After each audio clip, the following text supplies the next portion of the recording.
Karis dan Shalom, kasih karunia dan damai sejahtera dari Allah Bapa, dari Tuhan Yesus Kristus, dan dari Roh Kudus menyertai saudara di mana saja berada. Grace and peace from God the Father and from the Son and from the Holy Spirit be with you wherever you are. The reading of the Word of God today is taken from Isaiah chapter 9, verse 1 to verse 6. Isaiah chapter 9, verse 1 to 6. Bacaan firman Tuhan bagi kita pada saat ini berhubungan dengan merayakan Natal di bulan Desember ini diambil dari kitab Yesaya pasal 9 ayat pertama sampai ayat yang ke-6. Demikianlah bunyi firman Tuhan. Bangsa yang berjalan di dalam kegelapan telah melihat terang yang besar. Mereka yang diam di negeri kekelaman, atasnya terang telah bersinar. Engkau telah menimbulkan banyak sorak-sorak dan sukacita yang besar.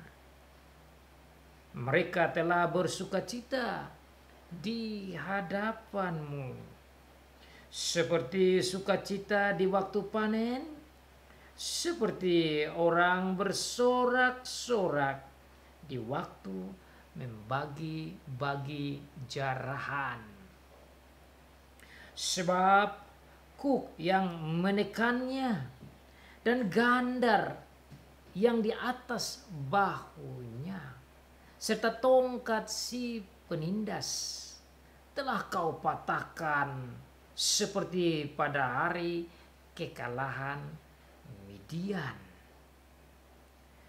Sebab setiap sepatu tentara yang berderap-derap dan setiap jubah yang berlumuran darah akan menjadi umpan api. Sebab seorang anak telah lahir untuk kita, seorang putera telah diberikan untuk kita. Lambang pemerintahan ada di atas bahunya, dan namanya disebut orang Penasihat Ajaib, Allah yang perkasa, Bapa yang kekal, Raja damai. Besar kekuasaannya, dan damai sejahtera tidak akan berkesudahan di atas takhta Daud dan di dalam kerajaannya. Karena ia mendasarkan dan mengokohkannya dengan keadilan dan kebenaran dari sekarang sampai selama-lamanya. Kecemburuan Tuhan semesta alam akan melakukan hal ini. Demikianlah jauh pembacaan firman Tuhan. Diberkati bagi setiap orang yang membaca, yang mendengar, dan yang melakukan firman Tuhan. So far the reading of the Word of God. Blessed is he who reads and those who listen and obey the Word of God. Sekarang kita telah memasuki bulan Desember. Bulan di mana secara tradisi orang-orang Kristen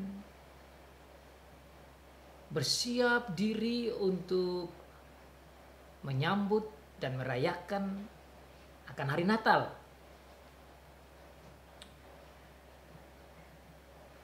Oleh karena itu saya menyiapkan ayat-ayat firman Tuhan untuk khotbah renungan yang berhubungan dengan Natal. 2 minggu yang lalu kita belajar bersama dari Kitab Kejadian pasal 3 ayat 15 yang menolong kita memahami tentang dasar janji tentang kedatangan Sang Juru Selamat setelah manusia jatuh dalam dosa. Minggu yang lalu kita belajar dari Kitab Kejadian pasal 12 khususnya ayat ketiga tentang janji Tuhan juga kepada Abraham tentang datangnya Sang Juru Selamat. Tuhan memenuhi janji itu dengan datangnya Tuhan Yesus Kristus. Pada minggu ini saya masih melihat dari Perjanjian Lama dan kita telah membaca bersama dari kitab Yesaya pasal 9. Di mana juga berbicara tentang nubuat janji kedatangannya Sang Juru Selamat, Sang Raja Damai.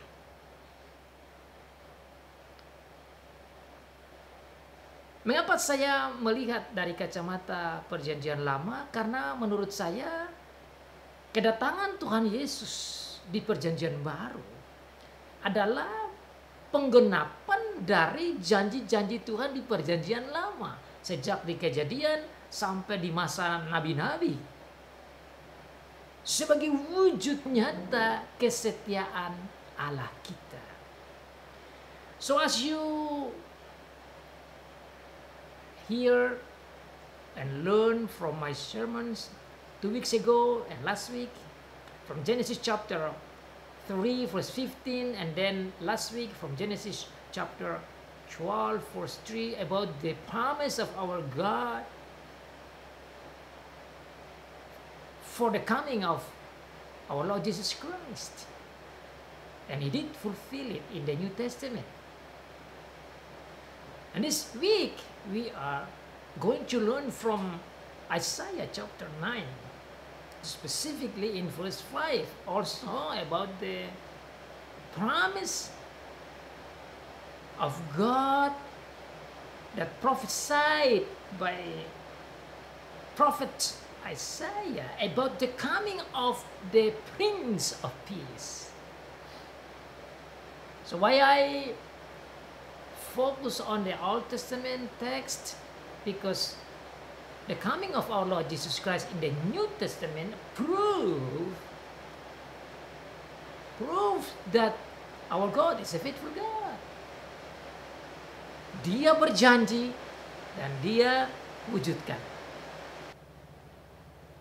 Penggenapan janji dari Allah Bapa tentang kedatangan Mesias, tentang kedatangan penebus, tentang kedatangan Juru Selamat, itu menunjukkan bahwa Tuhan yang kita sembah itu adalah Tuhan yang setia.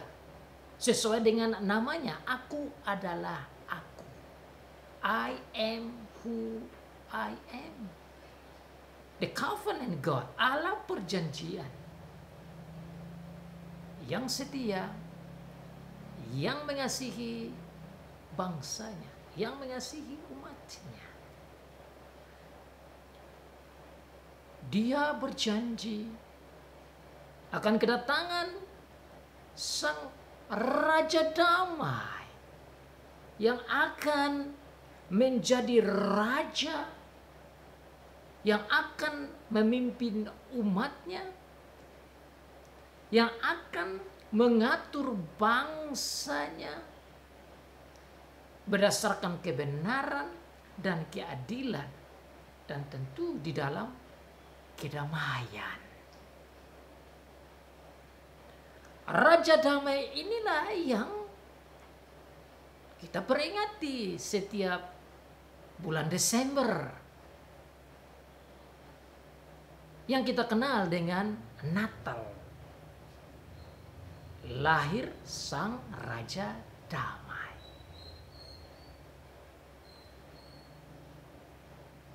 Dalam merayakan Natal, merayakan hari lahirnya Sang Raja Damai,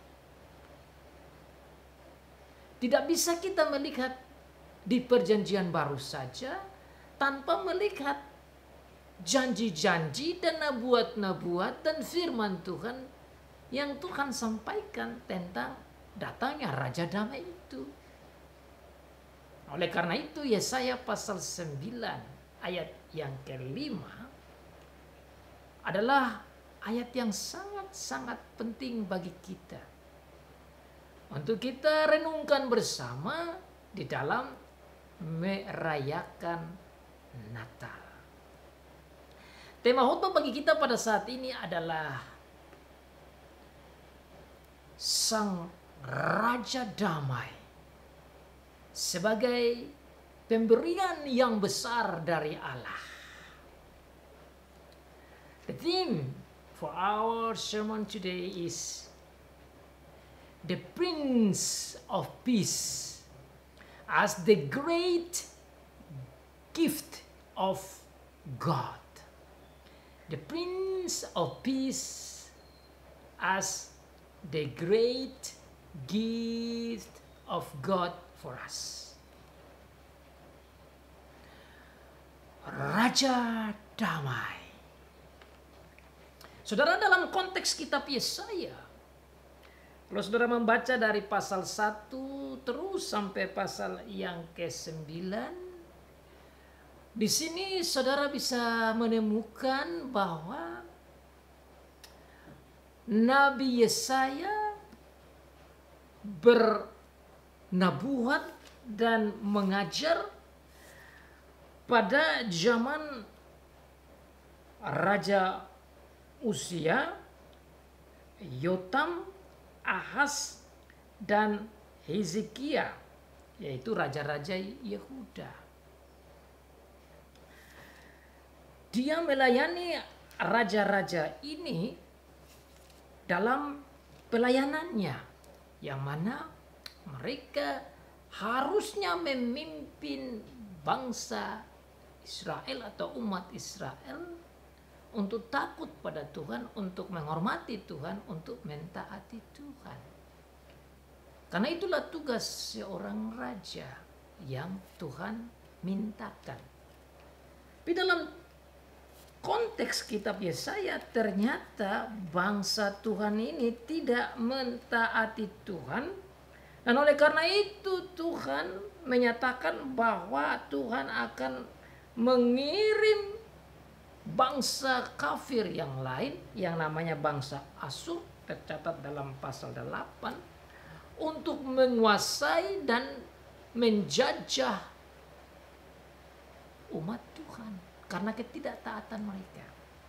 Itu disampaikan oleh Tuhan, khususnya dalam ayat yang ke-7 pasal yang ke-8. Sebab itu sesungguhnya Tuhan akan membuat air sungai Efrat yang kuat dan besar meluap-luap atas mereka, yaitu Raja Asyur dengan segala kemuliaannya.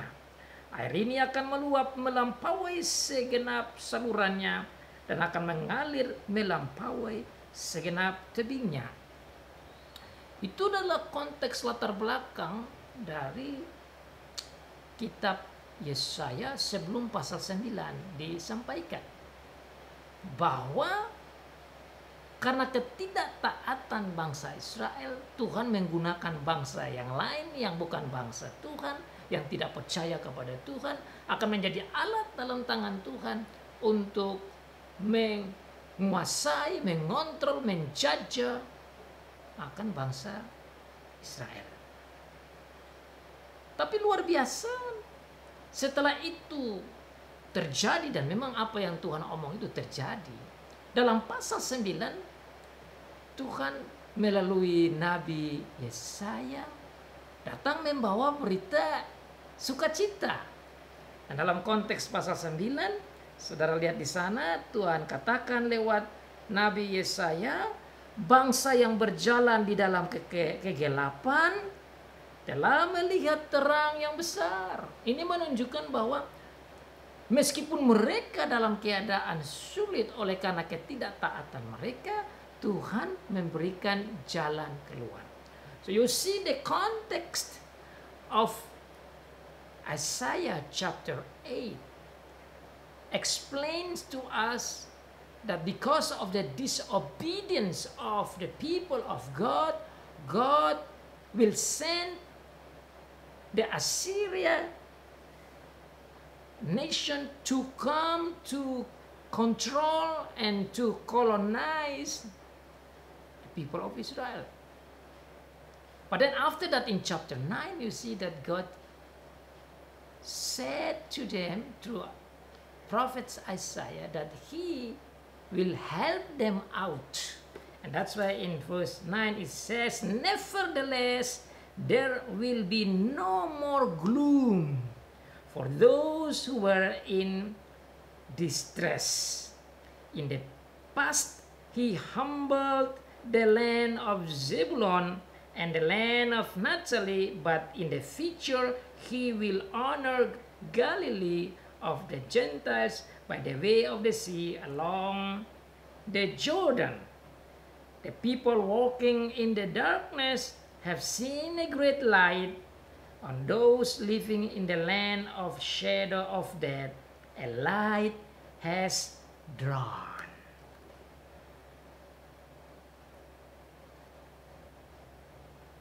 Bangsa yang berjalan dalam kegelapan, yaitu bangsa Israel, telah melihat terang yang besar. Mereka yang diam di negeri kekelaman, atasnya terang telah bersinar. Ini adalah suatu statement yang menghibur, yang mengangkat mereka kembali. Di sini menunjukkan dalamnya kasih Tuhan. Tatkala dia menunjukkan keadilannya, dia menunjukkan kasihnya kembali. Di dalam konteks ini, ayat 5 muncul bahwa untuk bisa mendapat terang, untuk bisa melihat akan terang yang besar dan bersinar dan yang membawa sukacita, Tuhan sampaikan bahwa ada seorang anak yang akan lahir, seorang putra yang disiapkan oleh Tuhan menjadi terang bagi umat Tuhan. So God comes and tell his people that there will be solution. That even though you are in the darkness, he will provide the great light. And the great light will come through a child, a son for us. Seorang anak akan lahir, seorang putra diberikan bagi umat Tuhan. Ini diberitahukan jauh sebelum Tuhan Yesus lahir.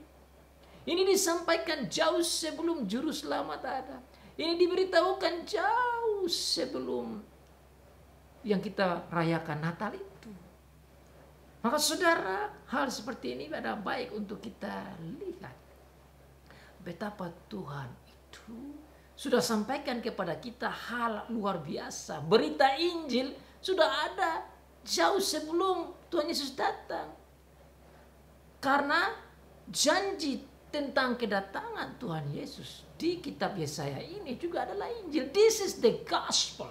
The gospel of God for the people of God at that time, but also for you right now. So we have seen the great news of God even in the New Testament. I mean in the Old Testament. And then it fulfilled in the New Testament where our Lord Jesus Christ came. That also the good news, the gospel. Jadi saudara, merayakan Natal ada baiknya untuk tidak saja kita lihat di dalam kitab-kitab Injil,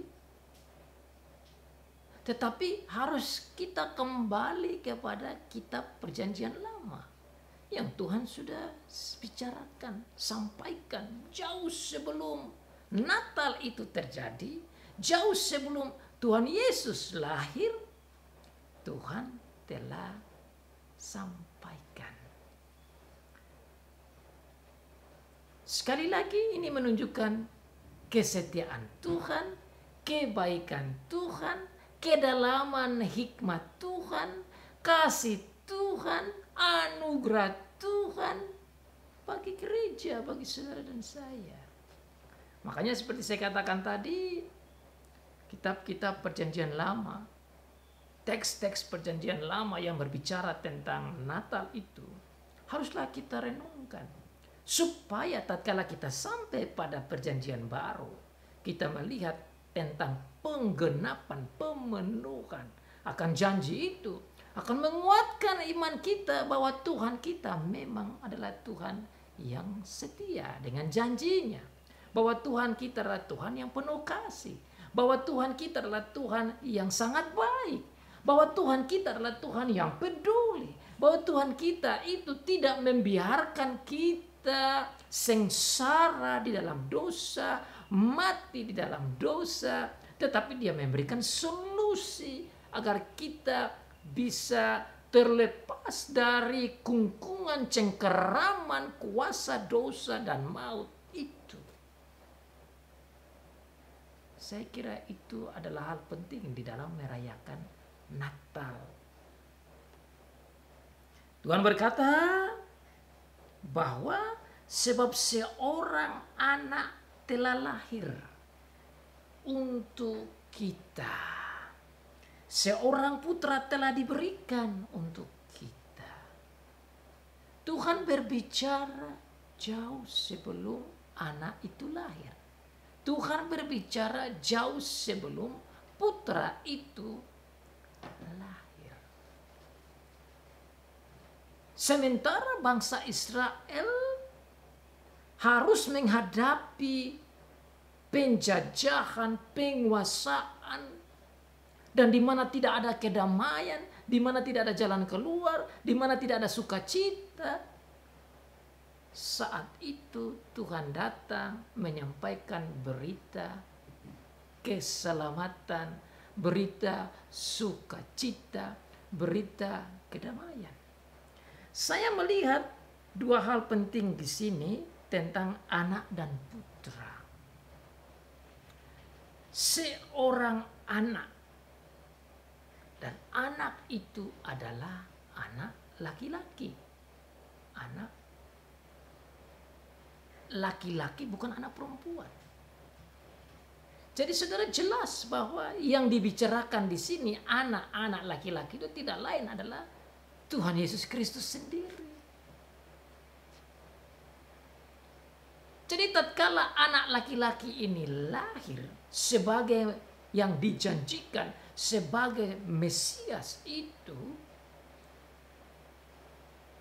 sekaligus menunjukkan betapa setianya Tuhan bagi gereja. Makanya saudara, bangsa Israel khususnya yang percaya pada Tuhan,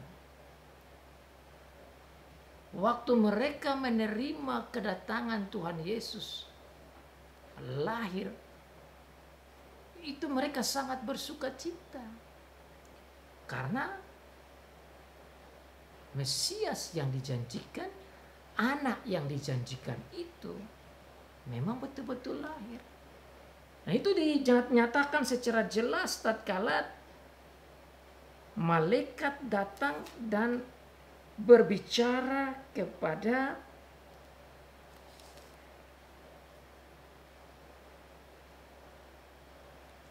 Maria, dan selanjutnya Maria dan Elizabeth mendapat berita tentang kelahiran Tuhan Yesus dan kemudian Yohanes. Saudara bisa buka dalam kitab Lukas pasal 1, di mana Tuhan Allah menyuruh malaikat Gabriel untuk pergi ke kota Galilea yang bernama Nazaret, untuk menyampaikan berita baik ini. Dan dikatakan di sana bahwa salam hai engkau yang dikaruniai, Tuhan menyertai engkau. Maria terkejut mendengar perkataan itu. Lalu bertanya dalam hatinya, apakah arti salam itu? Kata malaikat itu kepadanya, jangan takut hai Maria, sebab engkau beroleh kasih karunia di hadapan Allah. Sesungguhnya engkau akan mengandung dan akan melahirkan seorang anak laki-laki. Malaikat datang dan menggarisbawahi apa yang dikatakan oleh Nabi Yesaya pasal 9 ayat 5, bahwa putra, anak laki-laki itu akan lahir bagi bangsa Tuhan, dan dia itu akan menjadi raja damai. Mari kita lihat apa yang disampaikan oleh malaikat kepada Maria tadi. Engkau akan mengandung dan akan melahirkan seorang anak laki-laki. Catat baik-baik, bukan anak perempuan, anak laki-laki. Catat baik-baik, dia saya bilang apa? Anak laki-laki. Hendaklah engkau menamai dia Yesus. Ia akan menjadi besar dan akan disebut anak Allah yang maha tinggi, dan Tuhan akan mengaruniakan kepadanya takhta Daud bapa leluhurnya, dan ia akan menjadi raja atas kaum keturunan Yakub sampai selama-lamanya, dan kerajaannya tidak akan berkesudahan. Ayat-ayat ini saudara menggarisbawahi tentang kebenaran apa yang Tuhan katakan dalam kitab Yesaya tadi. So you can see and compare from the Gospel of Luke chapter 1, you can see specifically from verse 31 up to 33, where the angel Gabriel emphasized, underlined the truth of the Word of God in Isaiah chapter 9 verse 5, where it says that Mary, you will have a son, and this son you have to name him Jesus, because he will be called the Son of God.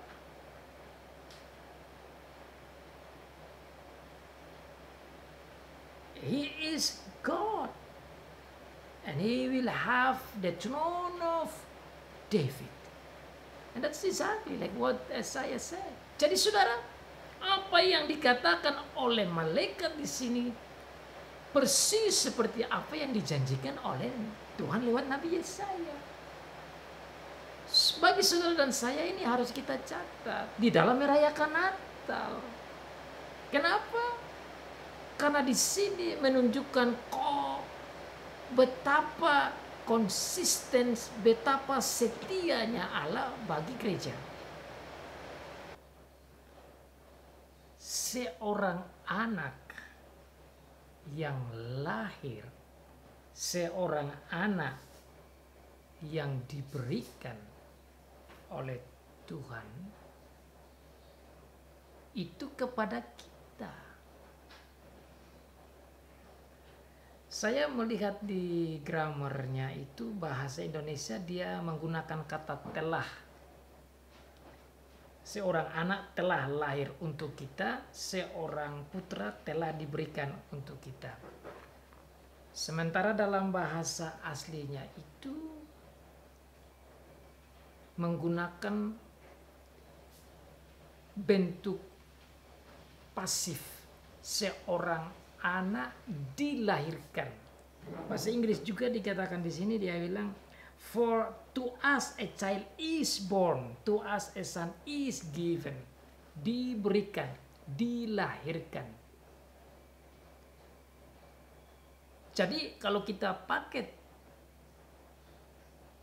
terjemahan yang dipakai oleh versi-versi bahasa Inggris pada umumnya, kita melihat bahwa yang menjadi subjek itu bukan kita manusia, tetapi Tuhan menjadi subjek. Karena Tuhan yang memberikan anak, makanya seorang anak dilahirkan bagi kita, seorang anak diberikan bagi kita. Makanya dalam tema itu saya memberikan tema Raja Damai itu adalah pemberian. Karena Tuhan yang memberikan, Dia dilahirkan untuk kita. Kita hanya menerima saja, kita adalah objeknya. Dengan melihat tata bahasa seperti itu, saudara, kita dihiburkan bahwa kita menjadi the object of love of God. God gave the Son of God. God gave Jesus. God sent Jesus. Jadi Tuhan Yesus datang itu bukan karena manusia punya keinginan. Ini luar biasa. Tuhan Yesus datang bukan karena Yusuf dan Maria punya keinginan. Tuhan Yesus datang bukan karena manusia, baik di perjanjian lama maupun di perjanjian baru, punya keinginan. Tuhan Yesus datang, Tuhan Yesus lahir karena Tuhan punya mau. Makanya saya melihat dalam tata bahasa asli, saya mau membanding dalam bahasa Indonesia, dia bilang sebab seorang anak telah lahir untuk kita. Memang bahasa Indonesia mencoba untuk mengikuti tata bahasa Ibrani perfect imperfect, dan dia menggunakan tense perfect di sini dengan kata telah. Namun kalau saya banding dalam bahasa asli, bukan itu yang dipakai kata telah, tetapi justru dipakai bentuk seperti bentuk pasif yang diberikan oleh Tuhan. Karena juga dalam bahasa Inggris itu dia pakai kata bentuk pasif. Unto us a child is born. Unto us a son is given. Is born artinya dilahirkan. Is given artinya diberi. Berarti kita hanya menerima. Unto us, untuk kita. Nah, karena kita yang menerima, maka kita harus berterima kasih. Karena kita yang menerima, maka kita harus bersyukur. Maka dalam merayakan Natal, harusnya kita bukan hanya beria-ria saja, tapi harus ada rasa pengucapan syukur. Harus ada rasa pengucapan terima kasih. Karena tidak ada satu action apapun yang hebat atau baik dari kita. We do nothing. There is no anything from us. Kita tidak buat satu apapun untuk menghadirkan Tuhan Yesus. Tuhan Yesus sebagai juru selamat, bayi Natal, Raja Damai itu datang karena inisiatif Bapa di surga. Jadi merayakan Natal adalah merayakan kasih Bapa dalam mengirim Tuhan Yesus. Merayakan Natal adalah merayakan kesetiaan Bapa dalam mengirim Tuhan Yesus. Merayakan Natal adalah mengucap terima kasih atas kesetiaan dan kasih dan anugerah Bapa. Merayakan Natal haruslah mendorong kita untuk makin dekat kepada Bapa yang mengasihi kita. Merayakan Natal haruslah melihat bagaimana wisdom of God, hikmat Allah di dalam memberikan jalan keluar, di dalam mengambil inisiatif, dan di dalam mengirim anaknya yang tunggal. That is the point of celebrating Christmas. Celebrating Christmas means remembering the love of God in sending His Son. Means remember His love for us, His grace for us, His wisdom for us, His power for us, His goodness for us. Itulah menurut saya intisari Natal. Jadi sebelum Tuhan Yesus datang, Tuhan sudah menunjukkan cinta kasih-Nya. Sebelum Tuhan Yesus lahir, Tuhan sudah menunjukkan kasih-Nya yang dalam, kesetiaannya yang luar biasa, keadilannya yang hebat, kebenarannya, kekudusannya, hikmatnya. Itu yang harus kita renungkan dan kita buat dalam merayakan Natal. Maka dalam minggu lalu juga saya bilang, bukan masalah baju baru, rumah baru, bukan masalah mengingat akan Santa Claus, itu jauh sekali lagi. Tidak ada hubungannya dengan Alkitab. Tapi kalau saudara kembali ke firman Tuhan, Tuhan berbicara tentang kasih-Nya unto us, kepada kita diberikan. Makanya Tuhan Yesus Raja Damai adalah pemberian yang besar. It's a great gift of God. Makanya Tuhan Allah bilang apa? Karena begitu besar kasih Allah akan dunia ini, akan diberikannya kepada kita anaknya yang tunggal. Tuhan Yesus adalah the great gift. Bisa kita katakan the greatest gift.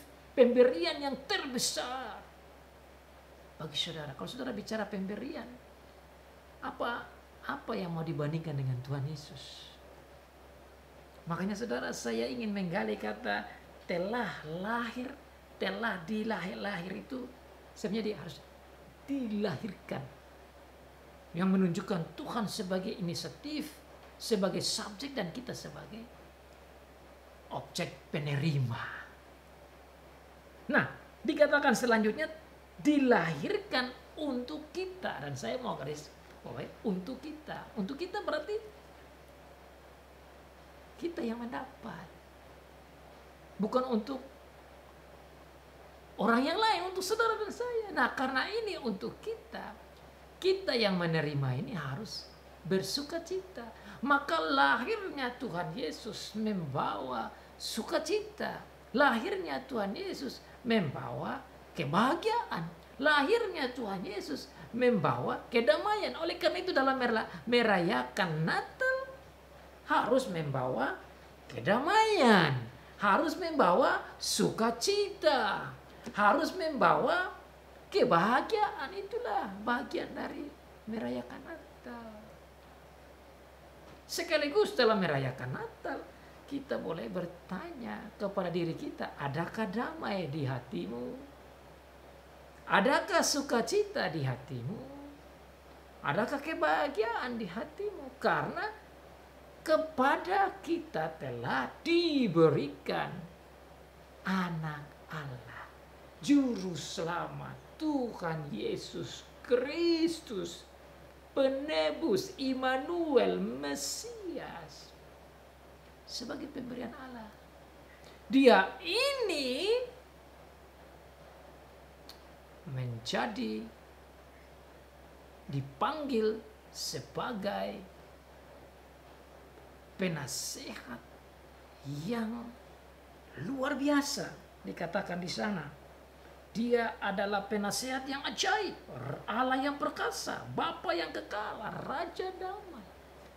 Ada 4 nama besar yang hebat yang Tuhan berikan kepada kita. As the greatest gift of God, Jesus is called with 4 great names.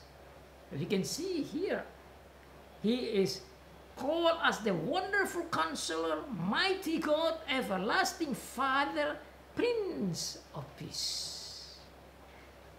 Anak yang diberikan kepada kita, anak yang dilahirkan bagi kita, dia itu akan dipanggil, disebut sebagai penasehat yang ajaib. Apa itu? Nah, saya mau lihat satu persatu untuk kita melihat luar biasanya Tuhan kita Yesus Kristus sebagai the greatest gift of God, sebagai pemberian yang terbesar, yang luar biasa. Ini kita melihat satu persatu namanya itu disebutkan oleh Tuhan sendiri. Dia disebutkan sebagai penasehat ajaib. Why? He is called as the wonderful counselor. Saudara, kata wonderful, kata ajaib, ya, kalau bahasa Indonesia yang lain wonderful itu seperti luar biasa. Itu menunjukkan bahwa anak ini luar biasa sekali. Kalau kata ajaib dalam bahasa Indonesia berarti anak ini ajaib sekali. Nah, anak yang ajaib ini disebut sebagai counselor, sebagai penasehat. Anak yang diberikan kepada kita, putra yang dilahirkan bagi kita, yang Tuhan siapkan itu bagi kita, dia ini adalah wonderful counselor. Nah, kalau bicara counselor, kalau bicara penasehat, tidak bisa seorang menjadi penasehat kalau dia tidak punya wisdom. Dia tidak bisa jadi penasehat kalau dia tidak bijak, tidak pintar, tidak cerdas, tidak intelijen. Makanya saudara, juru selamat kita itu jauh sebelum dia lahir, Tuhan sudah bilang bahwa juru selamat yang datang itu adalah seorang counselor yang luar biasa, seorang penasehat yang ajaib. Nah, kalau penasehat yang ajaib berarti dia bukan saja penasehat biasa, tetapi dia adalah penasehat yang punya wisdom, yang punya karunia, yang punya kepintaran, kehebatan. Dan itu betul, saudara. Itu betul, waktu dia datang, dia lahir, saudara, dia datang dengan great wisdom, dengan wonderful wisdom, dengan wonderful advokat, nasihat itu. Dia datang dan dia memberikan pengajaran yang luar biasa dalam Alkitabiah, surgawi dan berhikmat sekali. He is an amazing, wonderful counselor. Maka saudara, betapa luar biasanya juru selamat kita itu. Dan dia menjadi luar biasa. Bukan saja sebagai manusia yang luar biasa, tapi ini mengarah sekaligus sebagai Allah. Karena memang dia Allah. Dan itu dijelaskan setelah ini, saudara. Dia adalah Allah, makanya dia memang menjadi counselor yang wonderful. Itu, saudara, yang harus kita ingat di Natal ini. Tatkala kita merayakan Natal, kita ingat bahwa Raja kita, Raja Damai ini adalah penasehat yang ajaib, yang bisa kita peroleh nasihat-nasihat surgawi, nasihat-nasihat Alkitabiah, nasihat-nasihat ajaib, nasihat-nasihat wonderful dari dia. That's why he is called wonderful counselor. If he is not able to give counsel, advice, then he is not wonderful. But in the New Testament, you can see how wise our Lord Jesus Christ is. Betapa bijaknya Tuhan Yesus. Dan itu diakui oleh baik kita yang percaya pada Tuhan Yesus Kristus, juga orang-orang Yahudi pada waktu itu juga heran-heran. Meskipun mereka tidak percaya pada dia. Bahkan selanjutnya, tatkala orang-orang yang dari kaum saudara-saudara kita dari Muslim pun mengakui dalam Al-Quran bahwa Tuhan Yesus itu hebat dan diakui sebagai seorang nabi. Kita mengakui dia bukan saja nabi, dia adalah raja, dia adalah imam, dia adalah juru selamat, dia adalah Tuhan, karena memang dia Tuhan. Makanya kita berterima kasih kepada Tuhan dalam merayakan Natal. Kita punya juru selamat yang lahir di kandang hina, yang menjadi penasehat yang ajaib, yang kita boleh belajar dari dia, yang kita boleh terima dari dia wisdomnya, hikmatnya, dari kata-katanya di dalam firman Tuhan, dari firman yang dia sampaikan dalam Alkitab, tapi juga boleh kita terima dengan bimbingannya lewat Roh Kudus. Maka dia bilang apa? Saya ke sana, saya akan minta Bapa untuk mengirim Roh Kudus sebagai penghibur, penolong. Maka saudara dan saya mendapat counseling, mendapat hikmat, mendapat kebijaksanaan, mendapat nasihat dari Tuhan Yesus lewat Roh Kudus yang menolong kita sepanjang hari. Itulah indah kita menjadi orang percaya. Itulah indah kita percaya pada Tuhan Yesus. Kita mendapat penasihat yang ajaib. Lewat firman-Nya, lewat rohnya, dan lewat kehadirannya dalam diri kita. Itu saudara makna dia sebagai penasihat yang ajaib. Wonderful Counselor. Dia bisa memimpin kita. Dia bisa menggait, mengarahkan kita. Dia bisa menuntun kita sebagai gembala yang baik. Yang memimpin kita ke air yang tenang.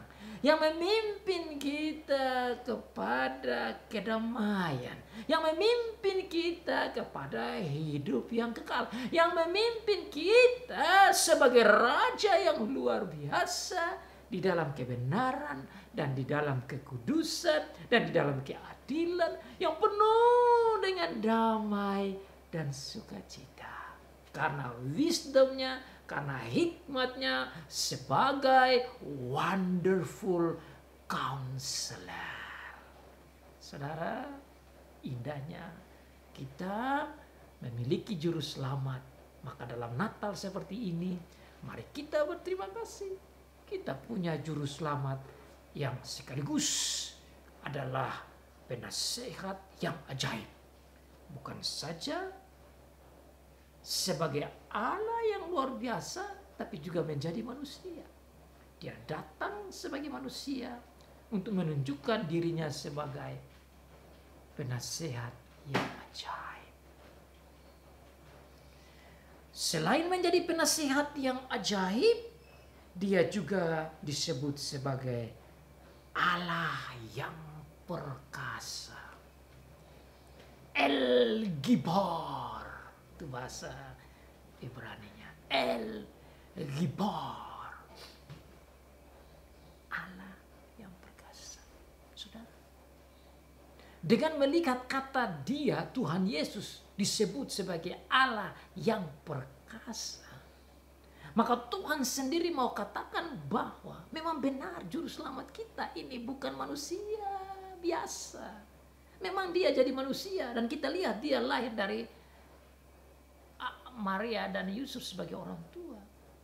Tetapi Tuhan sendiri telah katakan bahwa dia adalah Allah yang maha tinggi, Allah yang perkasa. The mighty God. Ayat ini, di dalam ayat ini saudara sekaligus menunjukkan betapa luar biasanya Tuhan Yesus ini. Bukan manusia saja saudara. Dia memang Allah yang menjadi manusia. Dan dia Allah yang perkasa. Jadi menunjukkan bahwa dia ini adalah luar biasa hebat. Dan oleh karena dia Allah yang perkasa, dia bisa buat mujizat-mujizat yang hebat. Dia bisa memberikan nasihat-nasihat yang luar biasa. Dia bisa melawan iblis dan dia tidak berdosa sama sekali. Dengan berkata bahwa dia adalah Allah yang perkasa, menunjukkan betapa Sang Juru Selamat kita, Raja Damai ini memang punya keperkasaan. Dia adalah Allah yang maha kuasa. Dia adalah Allah yang ajaib. Maka saudara, dalam merayakan Natal, kita boleh ingat bahwa Raja Damai kita, Juru Selamat kita itu bukan manusia saja. Tetapi memang dia adalah Allah yang perkasa, yang mau datang menjadi seperti kita. Dan kalau dia adalah Allah yang perkasa, saudara, bukankah dia mampu untuk menjaga, melindungi, dan memimpin kita menuju kepada kehidupan yang kekal, membawa kita ke tempat rumah Allah Bapa yaitu di surga. Dia mampu untuk bawa kita karena dia Allah yang perkasa. Maka saudara, dalam merayakan Natal kita boleh ingat bahwa bayi Natal Tuhan Yesus yang kita rayakan sekarang, dia bukan manusia saja, tapi dia memang adalah Allah yang perkasa. Dengan demikian, saudara dan saya boleh bersuka cita memiliki juru selamat yang demikian. We must be happy and be rejoice because we have a Savior that is a mighty God. Juru selamat yang adalah Allah yang perkasa. Penebus yang adalah Allah yang perkasa. Raja damai yang adalah Allah yang perkasa. Yang lahir sebagai bayi Natal. Maka saudara, tatkala kita rayakan Natal, kita boleh merasa terangkat, kita boleh merasa kuat, kita boleh merasa dihibur, karena kita boleh mengingat bahwa di Natal ini telah lahir bagi kita juru selamat yang adalah Allah yang perkasa, bukan Allah yang lemah, tapi Allah yang perkasa, yang tentu bisa memberikan kepada kita jalan keluar selain tadi sebagai penasehat yang ajaib. Dia juga disebut sebagai Bapa yang kekal. He is called as the everlasting Father. Bapa yang kekal. Tuhan Yesus yang lahir di kandang yang hina, yang adalah juru selamat itu, selain sebagai penasehat yang ajaib, sebagai Allah yang perkasa, tapi dia juga adalah Bapa yang kekal. Ini luar biasa, saudara, juru selamat kita. Dalam merayakan Natal kita ingat kita punya juru selamat, sekaligus adalah Bapa yang perkasa. Saudara, dengan mendengar bahwa dia adalah Bapa yang kekal, the everlasting Father. The word Father means He is our Father.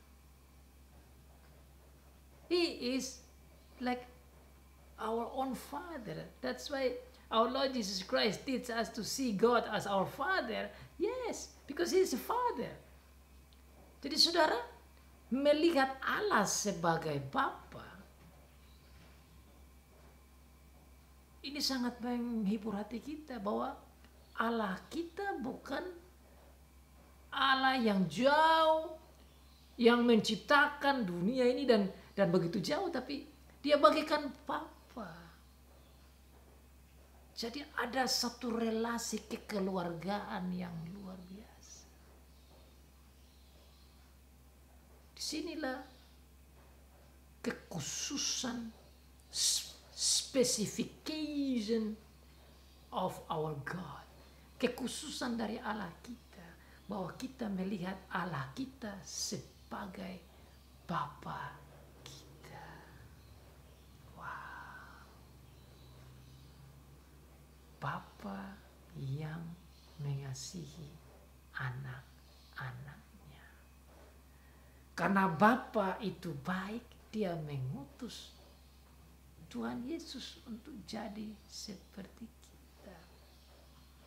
Oh, saudara pasti berpikir, kenapa Tuhan Yesus itu dikatakan Bapa? Ya memang Tuhan Yesus bilang, aku dan Bapa satu. I am one with the Father. Jadi saudara, meskipun dia adalah anak Allah, tapi dia adalah Allah. Dan karena dia adalah Allah, maka tentu kita juga bisa panggil dia sebagai Bapa. Makanya dia disebut Bapa yang kekal. Jadi saudara, kita bisa lihat Tuhan Yesus seperti Bapa kita. Waduh. luar biasa, saudara. Memiliki juru selamat yang sekaligus menjadi Bapa kita. Having a Savior that at the same time is our own Father. Menunjukkan bahwa juru selamat kita ini punya hati Bapa, punya jiwa Bapa, punya wisdom sebagai seorang Bapa, punya emosi bagaikan seorang Bapa, dan Bapa yang baik, melihat dan peduli kepada anak-anaknya.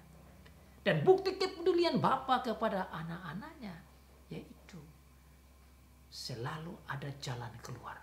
Tatkala anak-anaknya tidak taat, dia datang menunjukkan keadilannya, tapi juga dia menunjukkan kasihnya dan anugerahnya dan kebaikannya. Dan di sini di konteks kita juga saudara lihat betapa dalamnya kasih Bapa itu.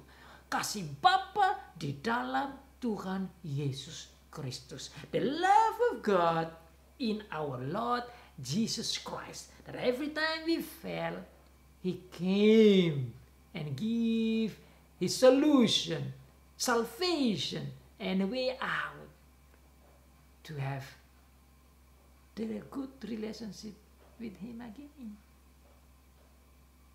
Bapa yang kekal, the everlasting Father.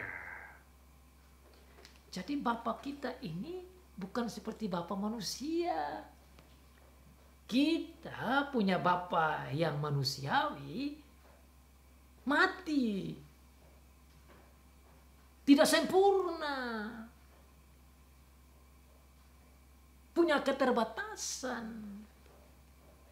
tidak bisa mengerti kita sedalam-dalamnya, tidak punya waktu sebanyak-banyaknya, kadang-kadang memarahi kita tanpa dasar, kadang-kadang tidak menunjukkan keadilan, dan tidak juga membawa sukacita dan kedamaian seperti yang kita harapkan. Itulah ketidakmampuan dan keterbatasannya Bapa yang di dunia. Bapa kandung kita, Bapa rohani kita, atau Bapa apa saja yang kita akui sebagai Bapa di dunia ini, tidak sehebat Bapa yang kekal, yaitu Bapa Allah kita itu. Allah Bapa kita. Karena apa? Karena Bapa kita yang adalah Allah itu mengerti keadaan kita, mengerti perasaan kita, mengerti pikiran kita, mengerti harapan kita, mengerti segala sesuatu yang ada di dalam kita. Karena Bapa kita ini adalah Allah. Dan Dia bukan saja Bapa dan Allah, tapi Dia adalah Bapa yang tidak pernah mati, Bapa yang tidak ada batasnya. The everlasting Father, which is our God, does not have any limitation. Our Heavenly Father understands our life, our situation, our thinking, our worries, our fear. Everything He understands. And He never dies. And so that's why He wants us to have that everlasting life. Karena Bapa kita adalah Bapa yang kekal. Dia mau supaya kita mendapat hidup yang kekal. Maka jangan heran kalau Dia kirim anaknya supaya menjadi seperti kita, mati, bangkit, mengalahkan iblis, mengalahkan maut, mengalahkan dosa, supaya kita dapat hidup yang kekal dan tinggal dengan Dia, dan Dia tinggal dengan kita dalam kehidupan yang kekal, supaya bisa dipimpin oleh Tuhan Yesus, Raja Damai itu, dalam kerajaan damai, di mana kita boleh menikmati kedamaian yang kekal. Maka namanya yang keempat adalah Raja Damai. That's why He is also called as the Prince of peace. Because He is leading us to have a peace life, everlasting peace life. In the peace, kingdom of peace. In the life that full of peace. Hidup yang penuh dengan kedamaian. Itulah inti kerajaan Allah dalam Tuhan Yesus Kristus yang dipimpin oleh Raja Damai. Raja Damai ini yang kita rayakan di Natal. Kita merayakan Natal, kita mengingat lahirnya Sang Raja Damai. Dia bukan raja sembarang raja. Dia adalah Raja Damai. Kenapa dikatakan Raja Damai? Karena dialah the author of peace. Dialah sumber kedamaian. Tanpa dia, kita tidak bisa memiliki kedamaian. Kedamaian apa? Kedamaian dengan Bapa di surga, dengan Allah kita, kedamaian dengan sesama kita, kedamaian dengan diri kita, kedamaian dengan alam, kedamaian dengan binatang-binatang, ikan-ikan, burung-burung di udara, tumbuh-tumbuhan, seluruh alam semesta ini bisa dinikmati dalam kedamaian hanya di dalam Tuhan Yesus Kristus.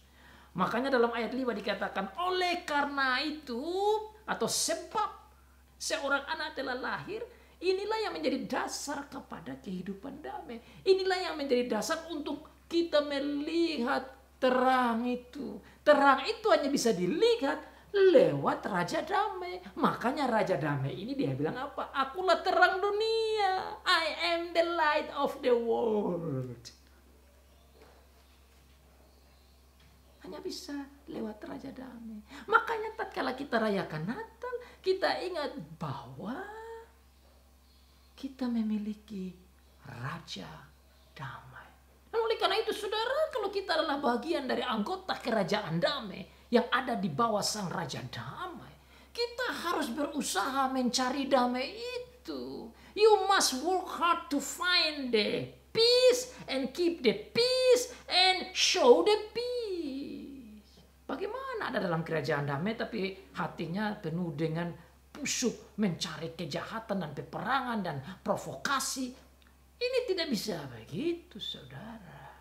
Oleh karena itu rayakan Natal haruslah kita merubah hati kita untuk memiliki hati yang penuh damai. Merayakan Natal harus merubah mindset kita.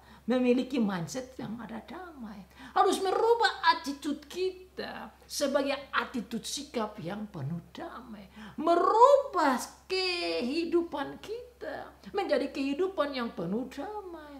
Merubah habit-habit kebiasaan kita sebagai habit kebiasaan yang penuh damai. Merubah akan karakter kita, sifat kita menjadi karakter-karakter yang berisikan damai. Itu caranya kita merayakan Natal, saudara.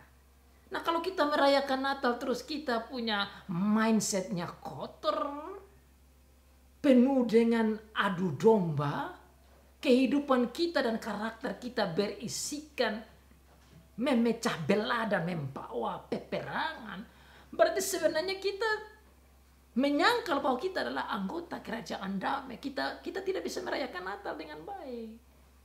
Kita tidak bisa merayakan Natal dengan begitu.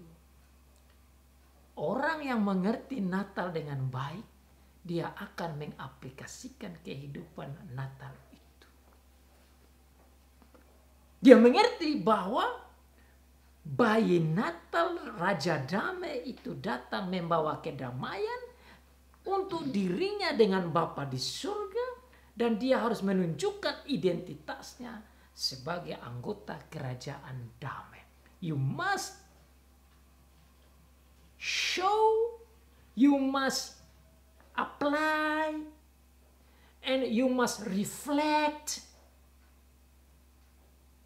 the heavenly peace of life. because of the peace you have with God. And so you have to have peace with your neighbors, your brothers, your sisters, your friends, but also inside yourself and other things. And that's why if you go back to Isaiah chapter 11, you can see how God explained about the real life of kingdom of peace. Saudara bisa buka dalam Yesaya pasal 11 itu disampaikan kepada kita tentang bagaimana kehidupan kerajaan damai itu yang sebenarnya. Saya baca ya. Suatu tunas akan keluar dari tunggul Esai. Dan taruk yang akan tumbuh dari pangkalnya akan berbuah. Roh Tuhan akan ada padanya, roh hikmat dan pengertian, roh nasihat dan keperkasaan, roh pengenalan dan takut akan Tuhan. Ini bicara tentang Tuhan Yesus sebagai Raja Damai itu. You can see that in verse 1 of Isaiah chapter 11 talking about the character of the Prince of Peace. Inilah karakter sang Raja Damai. Ayat 3. Ya, kesenangannya ialah takut akan Tuhan. Ia tidak akan menghakimi dengan sekilas pandang saja atau menjatuhkan keputusan menurut kata orang. Tetapi ia akan menghakimi orang-orang lemah dengan keadilan dan akan menjatuhkan keputusan terhadap orang-orang yang tertindas di negeri dengan kejujuran. Ia akan menghajar bumi dengan perkataannya seperti dengan tongkat, dan dengan nafas mulutnya ia akan membunuh orang fasik. Ia tidak akan menyimpang dari kebenaran dan keadilan, seperti ikat pinggang tetap terikat di pinggangnya. Itu juga yang dibicarakan di dalam ayat yang ke-6. Bagaimana sang Raja Damai mengatur memerintah rakyatnya, saudara dan saya, gereja. Tuhan Yesus memimpin itu dengan begitu besar kuasanya. Dan damai sejahtera tidak akan berkesudahan di atas takhta Daud dan di dalam kerajaannya. Karena ia mendasarkan dan mengokohkannya dengan keadilan dan kebenaran. Dan dari sekarang sampai selama-lamanya. Itulah ciri khas kerajaan damai. Itulah ciri khas Raja Damai. Itulah ciri khas pemimpin kita sebagai Raja Damai. Dan itu yang harus kita buat sekarang. Tatkala kita dipimpin oleh Dia. Lewat roh dan firman. Lewat dirinya. Dia memimpin kita di dalam kehidupan kedamaian itu. Makanya dalam merayakan Natal haruslah membuat kita mengarah pada kehidupan di dalam kerajaan damai di bawah pimpinan Tuhan Yesus. Saudara, Yesaya pasal 11 juga mengatakan selanjutnya, tatkala kita ada dalam kerajaan damai yang sempurna, luar biasa dikatakan, serigala akan tinggal bersama dengan domba, dan macan tutul akan berbaring di samping kambing. Anak lembu dan anak singa akan makan rumput bersama-sama, dan seorang anak kecil akan mengiringnya. Lembu dan beruang akan sama-sama makan rumput, dan anaknya akan sama-sama berbaring. Sedang singa akan makan jerami seperti lembu. Anak yang menyusu akan bermain-main dekat liang ular tedung, dan anak yang cerai susu akan mengulurkan tangannya ke sarang ular beludak. Betapa kehidupan damai itu bukan saja antar manusia dan manusia, bukan antar manusia dengan Tuhan, Tuhan dan manusia, tapi juga manusia dengan alam semesta, dan alam semesta itu juga dalam keadaan damai. Binatang-binatang yang saling bermusuhan pun tidak bermusuhan. Makanya dikatakan di sana, bahkan macan tutul bersama-sama dengan domba duduk sama-sama, satu tidak makan satu. Macan tutul tidak sergap itu domba, singa tidak sergap kambing. Ular pun kita anak kecil bermain dengan ular. Itulah gambaran paradise, the new paradise. Itulah gambar Firdaus yang dipimpin oleh Tuhan. Itulah gambar kita bersama dengan Allah yang kekal. Itulah gambar kita bersama dengan Raja Damai. That is the beautiful picture of life with God. Life that led by the Prince of Peace. Life that led by our Lord Jesus Christ. So before we going there, we are to live like that nowadays. Sekarang sebelum kita sampai ke sana, haruslah kita menunjukkan kehidupan itu, kehidupan damai itu dalam merayakan Natal sekarang. Sehingga saudara, tatkala kita sampai pada penggenapannya, the completion of restoration in the new paradise, we can enjoy the perfection of the peace of life. Kita boleh menikmati kesempurnaan kerajaan damai yang dipimpin oleh Tuhan Yesus yang telah lahir di kandang yang hina, sengsara, mati, bahkan bangkit. Dan tatkala dia bangkit, dia bilang damai, shalom bagi shalom, damai. Damai datang karena kasih Allah. Peace is coming because of the grace. Karis menghadirkan shalom. Makanya saudara, Daud masa hidupnya tatkala dia masih ada sebagai raja, dia juga merindukan itu kedamaian yang Tuhan janjikan. Sehingga tatkala Salomo lahir itu, dia kasih nama Salomo. Shalomo, Sulaiman. Apa maksudnya dinamakan Salomo? Salomo artinya orang yang punya damai. Dia rindu itu damai, makanya dia kasih nama anaknya Shalom. Salomo, shalom. Bukan saja itu, dia kasih nama anaknya yang lain Absalom. Bapa, shalom, damai. Bapa damai. Kenapa dia rindu itu damai? Saudara, damai ini sudah datang yang kita rayakan sekarang. Damai itu sudah ada karena Tuhan Yesus. Damai itulah yang memberikan kita sukacita yang harus kita sebarluaskan. Makanya saudara, dalam 2 Korintus pasal yang kelima ayat 20. Hamba-hamba Tuhan, rasul-rasul itu mengatakan bahwa mereka adalah ambasador atau duta-duta yang memberitakan berita damai.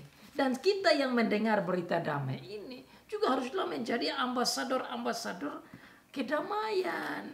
2 Korintus pasal 5 ayat yang ke-20.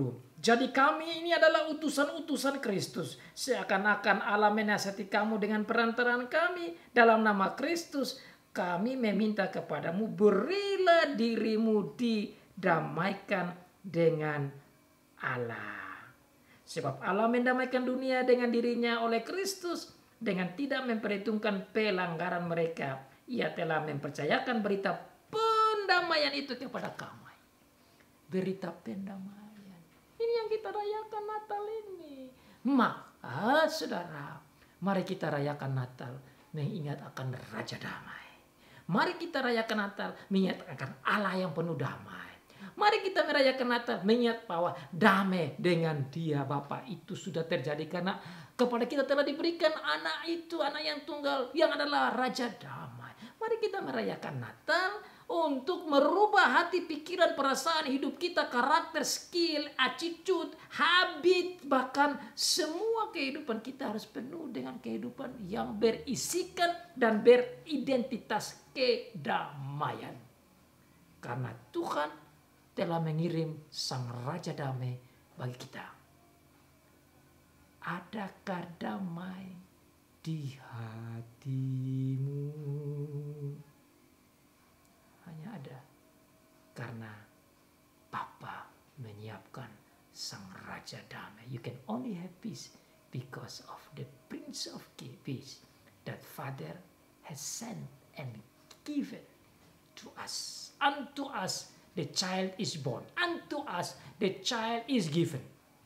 He is the wonderful counselor. He is the mighty God.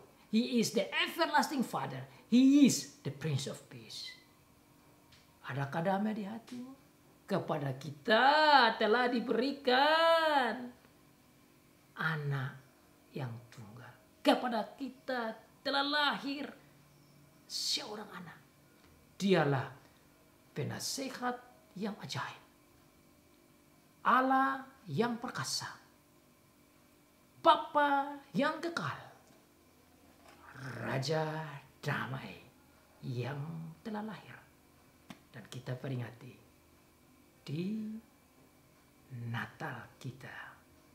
Natal membawa damai dalam kehidupan kita. Amin.